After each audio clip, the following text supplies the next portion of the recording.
Monitoring মূল্যায়ন কর্মকর্তা, অতিরিক্ত পরিচালক কার্যালয়, চট্টগ্রাম অঞ্চল, চট্টগ্রাম। ধন্যবাদ সবাই। আপনারা জেনে খুশি হবেন চট্টগ্রাম অঞ্চলের যেই জায়গার মধ্যে লবণাক্ততা রয়েছে সেখানে আমাদের বিনা সরিষার 9 জাতটি খুবই শূন্য চাষে খুব ভালো করে, এবং সয়াবিনের যে উল্লেখযোগ্য জাতগুলো রয়েছে সেখানে লক্ষ্মীপুর এবং নোয়াখালীতে বিনা উদ্ভাবিত বিনা সয়াবিন 5, 6, 7 এবং বিনার উদ্ভাবিত যে বাদাম রয়েছে বিনা চীনাবাদাম তা খুব উল্লেখযোগ্য এবং গুরুত্বপূর্ণ।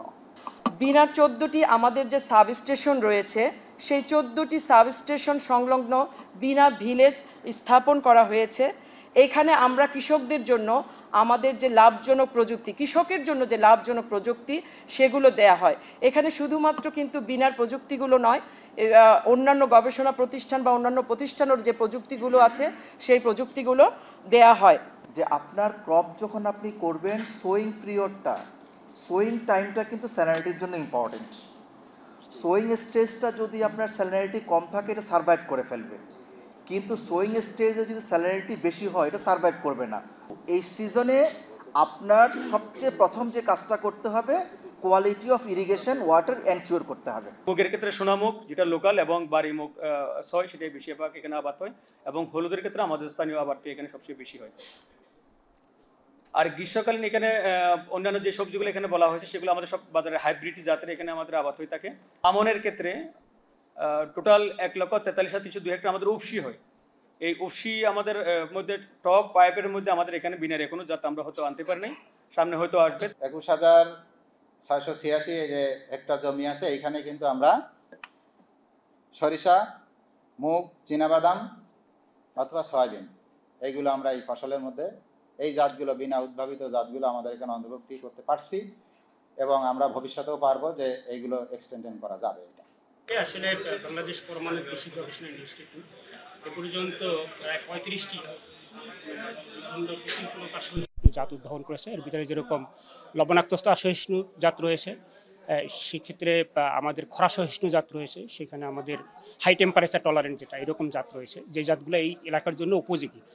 হ্যাঁ, আর এই উপযোগিতাকে আরও বাড়িয়ে দেওয়ার জন্য বা এটাকে সম্প্রসারণের জন্য আজকের যে এই কর্মশালা, সেই কর্মশালাটি আয়োজন করা হয়েছে, এবং এইরকম কর্মশালা আমরা বছরে 2 থেকে 3টি প্রত্যেকটা এলাকায় করব, যাতে করে আমাদের সাথে সম্প্রসারণের সাথে সম্পর্কটা বৃদ্ধি পায় এবং আমাদের জাতগুলো কৃষকের কাছে চলে যায় এবং কৃষক বেনিফিটেড হয়। আমার মনে হয় যে বিনার যে এই প্রতিকূল সহিষ্ণু জাত, এই জাতগুলো অন্যান্য জাতের চাইতে ফলন অবশ্যই বেশি দিবে। হ্যাঁ, সেই ক্ষেত্রে জাতীয় উৎপাদন বৃদ্ধির ক্ষেত্রে, ধানের ক্ষেত্রে হোক, ডাল ফসলের ক্ষেত্রে হোক, তেল ফসলের ক্ষেত্রে হোক, প্রত্যেকটা ক্ষেত্রে কিন্তু বিনার জাত রয়েছে প্রতিকূল সহিষ্ণু, এবং এই প্রতিকূল সহিষ্ণু জাতগুলো যদি কৃষক চাষ করে তাহলে তারা বেশি ফলন পাবে এবং তাদের আয় বৃদ্ধি পাবে আর কি, আমি মনে করি, এবং সেটা সার্বিকভাবে আমাদের মানে যে ফুড সিকিউরিটি যেটা সেটা নিশ্চিত করার ক্ষেত্রে অবদান রাখবে।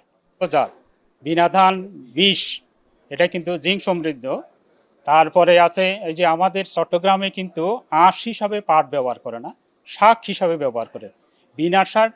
বিনা শাক পাট যেটা আছে, পাট শাক এটা কিন্তু খুবই উৎপাদন বেশি এবং সুস্বাদু। বিনা চীনাবাদাম 6 আছে, এটা কিন্তু লবণাক্ততা এবং যদি খরাও থাকে ইরিগেশন ছাড়াও কিন্তু এই চীনাবাদাম হবে। আমরা বিভিন্ন উঠোন বৈঠকে এবং প্রশিক্ষণে এই বিনা জাতগুলো নিয়ে কিন্তু আলাপ করি। এখন কিন্তু আস্তে আস্তে এটা সম্প্রসারিত হচ্ছে। বিনা কিন্তু কাজটা শুরু করছে অন্যান্য প্রতিষ্ঠান থেকে অনেক পরে, এই অল্প সময়ের মধ্যে কিন্তু অনেকগুলা জাত সম্প্রসারিত হয়েছে। আশা করি এটা আস্তে আস্তে আরও বাড়বে। বিনার গবেষণা শক্তিশালীকরণ প্রকল্পটি বিনার একটি অন্যতম প্রকল্প। এই প্রকল্পের মাধ্যমে আমরা প্রায় 3500 টন বীজ কৃষকের মাধ্যমেই উৎপাদন করব এবং ডিএর সহায়তায় কিন্তু কৃষকের মাঝেই বিতরণ করব। সুতরাং চট্টগ্রাম অঞ্চলের আঞ্চলিক উপযোগিতা আছে যেই সমস্ত জাতগুলো কৃষকের মাধ্যমে উৎপাদন করে আবার আমরা ডিএর সহায়তায় এখানে কৃষকের মাধ্যমে বিতরণ করব, যার ফলে কিন্তু কৃষকেরও আয় বৃদ্ধি পাবে, সাথে সাথে ভালো বীজ পাওয়ার ফলে কিন্তু দেশের উৎপাদনও বৃদ্ধি পাবে।